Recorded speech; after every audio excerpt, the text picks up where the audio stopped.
What is a poetry writing process? Poetry can be written in several ways, but there's not one correct process for writing poetry. However, there are some steps that many poets follow when writing a poem. Before coming up with ideas, consider if you want to create a poem on its own or one that will be a component of a collection's overarching theme. Then the poet will develop an idea or subject for the poem. They may get this idea from their life experiences or from something they read or heard. Once the poet has an idea, they will start brainstorming and free writing to get all of their thoughts down on paper.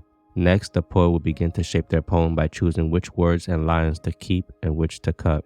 They may also experiment with different ways of arranging the poem on the page.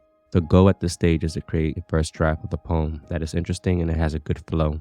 Finally, the poet will revise and edit their poem to make it fit their idea and to make the poem sound more lyrical. They may cut lines, rearrange words, add or delete lines and phrases, change punctuation, and add or remove capitalization. Why bother with a process? When writing poetry, there is not one right way to do things. Some poets prefer to sit down and let the words flow out of them, while others take a more careful, deliberate approach.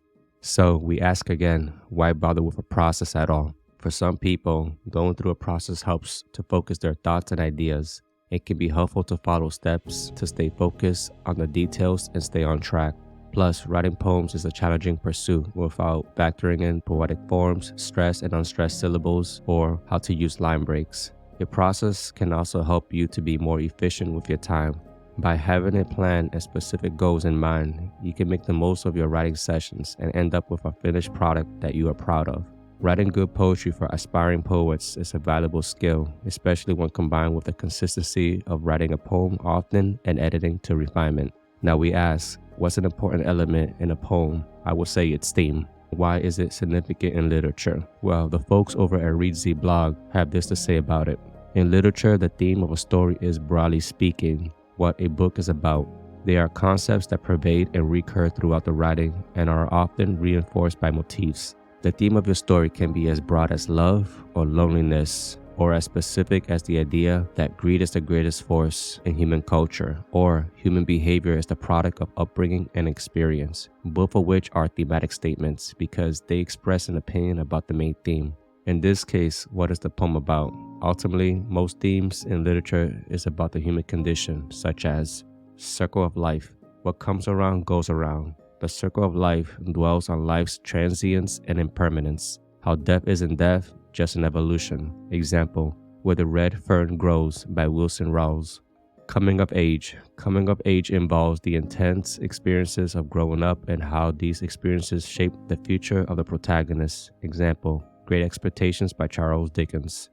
Good versus evil. One can argue that every story is about good versus evil, assuming the story has a protagonist and an antagonist. Still, good and evil are in internal conflict with each other, so writers must document how this conflict evolves. Example, The Strange Case of Dr. Jekyll and Mr. Hyde by Robert Louis Stevenson.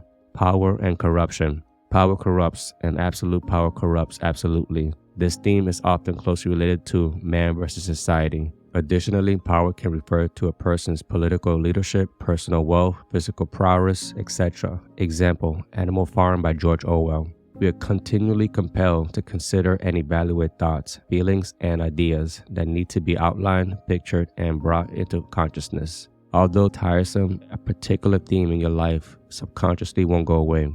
Even if you decide not to, it will eventually turn into another motif or a tale you must tell because it has value that needs to be explored.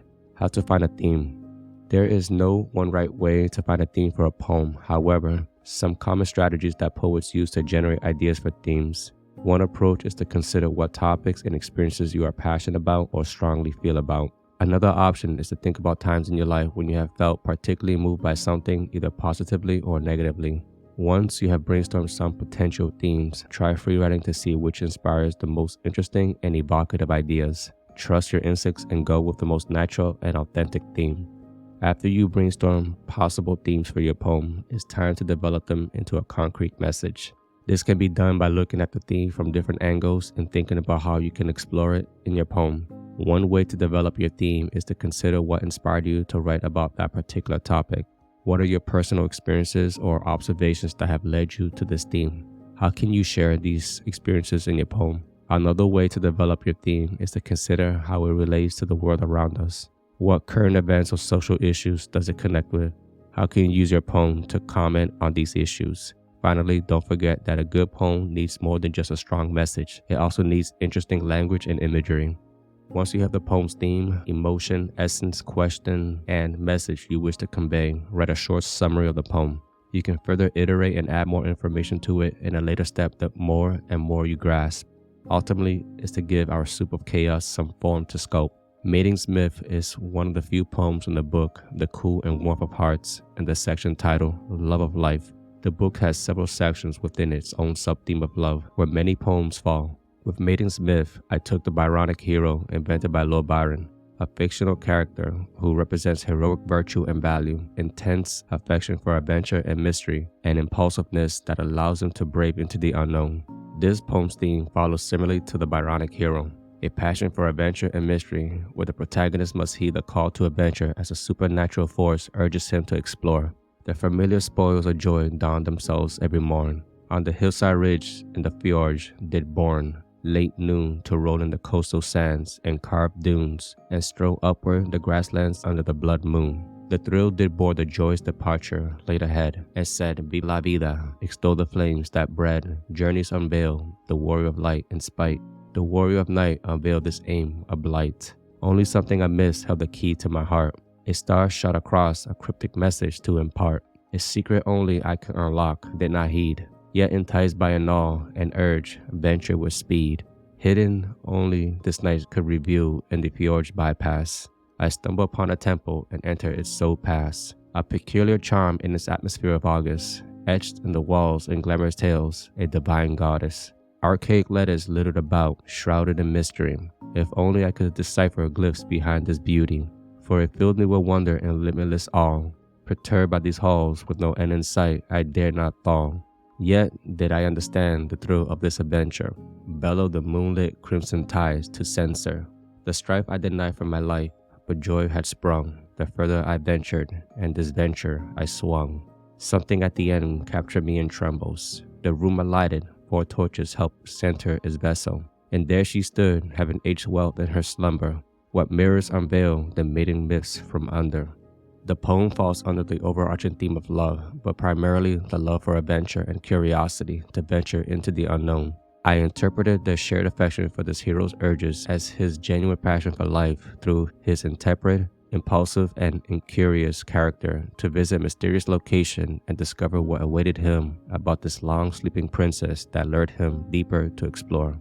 If you're someone who loves to read my entire poetry writing process with examples, then you can check out my free download where I provide the following.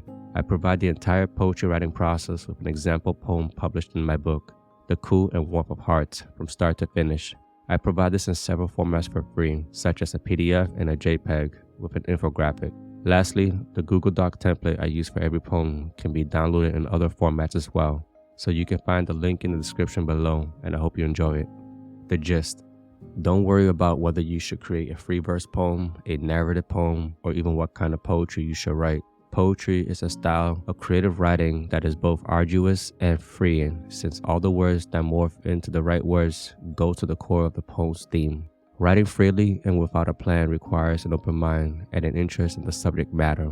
However, structure helps you focus on what needs to be said in written words rather than worrying about figurative language, literary devices, or a rhyme scheme. Remember, writing with the quality of William Shakespeare or Emily Dickinson begins with your first poem, so get started. Poetry can be written in several ways, but there is not one correct process for writing poetry. The poet will develop an idea or subject for the poem. For some people, going through an approach helps to focus their thoughts and ideas. By having a plan and specific goals in mind, you can make the most of your writing sessions and end up with a finished product that you are proud of. Remember, the theme of a story is what a book is about. In this case, what is the poem about? Ultimately, most themes in literature are about the human condition, such as circle of life, coming of age, good versus evil, power and corruption, and with the example poem above, the love and pursuit of adventure. A particular theme in your life, which you replay and can't escape, is important enough to write about. There is no one right way to find a theme for a poem. One approach is to consider what topics and experiences you are passionate about or strongly feel about. However, if you plan to share the poem with others or publish in a poem, it must have a theme that others can resonate or strongly identify as part of the human condition. Otherwise, it'll come across as ambiguous. After you brainstorm possible themes for your poem, it's time to develop them into a concrete message. One way to develop your theme is to consider what inspired you to write about that particular topic. Another way to build your theme is to consider how it relates to the world around us, also the impact and insights it has in your life. The next video of the poetry writing process will cover the structure,